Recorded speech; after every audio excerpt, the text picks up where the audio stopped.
मेरे बच्चों, आपका स्वागत है। 200 वूजा 0.1 वह बातें तुम्हें ना बता दे फिर तो तुम उसे कभी माफ नहीं करोगे, और कोई ऐसा कुछ ना करे उससे पहले वह खुद तुम्हें सब कुछ बताना चाहता है और तुमसे अपनी गलतियों की माफी मांगना चाहता है।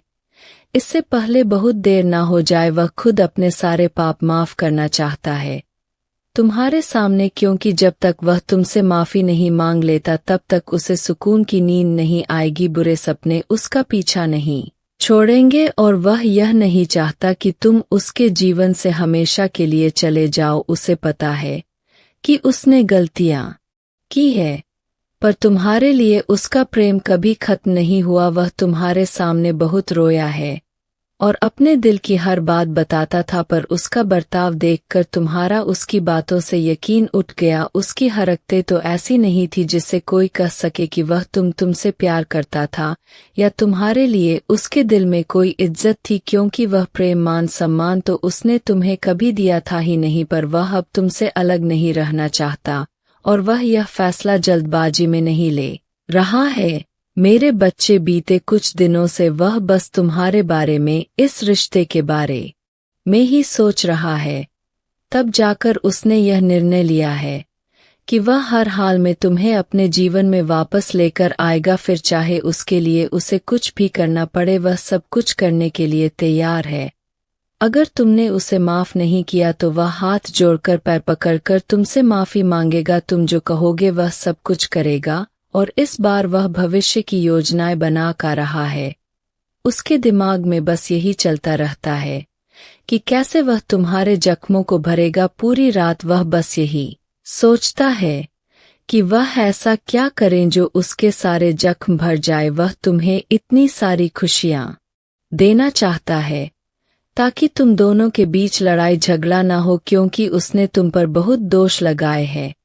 लेकिन अब वह यह गलतियां नहीं करेगा। वह तुम्हें बस इस बात का एहसास दिलाना चाहता है और वह तुम्हें और उसे पता है कि तुम एक पल में सब कुछ नहीं भूल सकते, एक पल में उसे माफ नहीं कर सकते हो, पर तुम्हें जितना समय चाहिए तुम ले सकते हो। वह तुम्हारा इंतजार करने के लिए तैयार है, वह पश्चाताप करने के लिए तैयार है।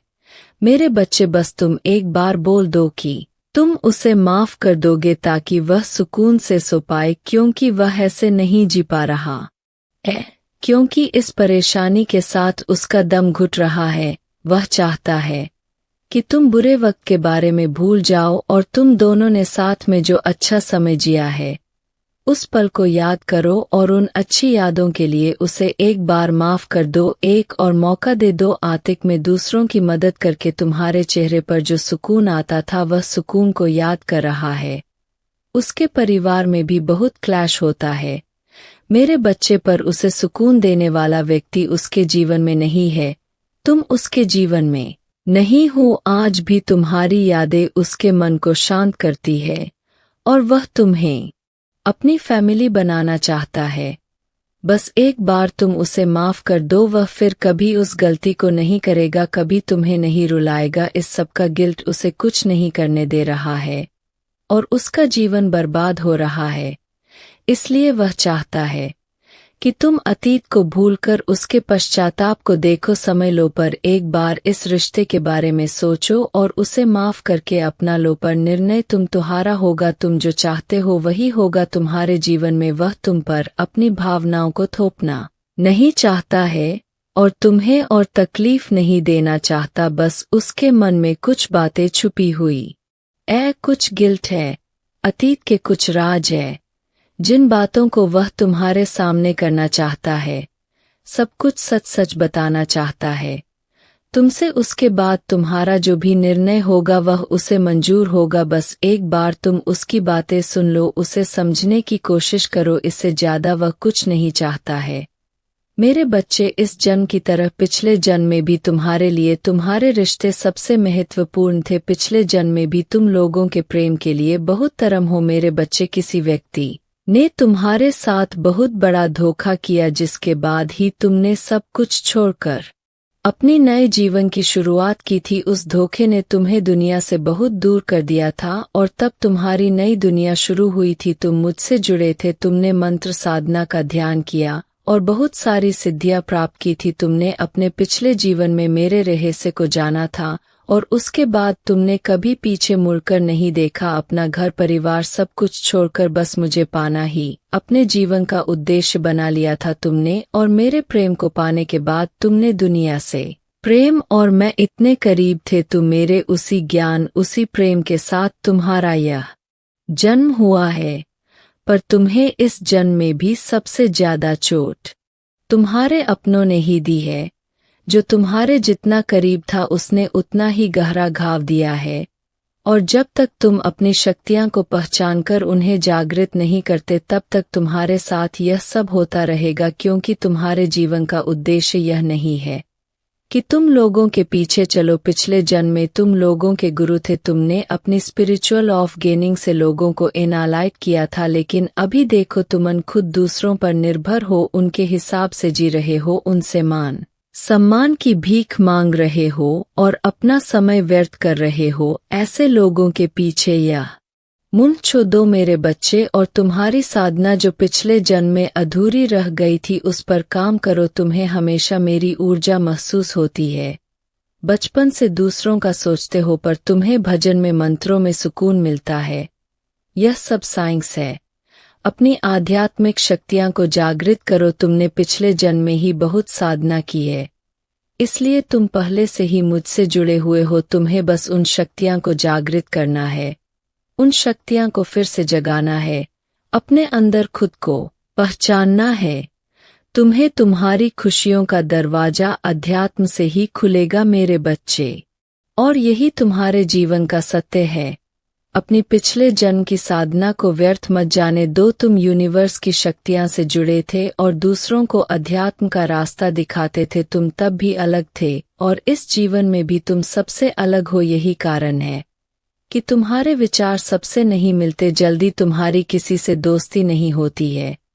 तुम पहली बार मिलकर ही उनकी ऊर्जा भांप लेते हो। तुम्हारे रिश्ते टूट जाते हैं और अपने रिश्तों की वजह से तुमने बहुत दुख देखा है, क्योंकि ब्राह्मण तुम्हें बार बार सही मार्ग पर लाने की कोशिश करता है। मेरे बच्चे, शक्तियां तुम्हें आभास दिलाती है कि तुम कौन हो। तुम्हारा दम तभी घुटता है जब तुम गलत लोगों के साथ रहते हो और वह लोग कहीं ना कहीं तुम्हारी शक्तियां को हानि पहुंचाने की कोशिश करते हैं। अपने चक्रा पर काम करो, उन्हें एक्टिवेट करने की कोशिश करो। तुम्हें प्रकृति से, नेचर से, जानवरों से बहुत लगाव होता है, क्योंकि पिछले जन्म में तुम प्रकृति का इस्तेमाल करके लोगों को हील करते थे, उन्हें ठीक करते थे। इस जीवन में लोगों ने तुम्हें ही बीमार कर दिया है, जो ब्राह्मण को मंजूर नहीं है।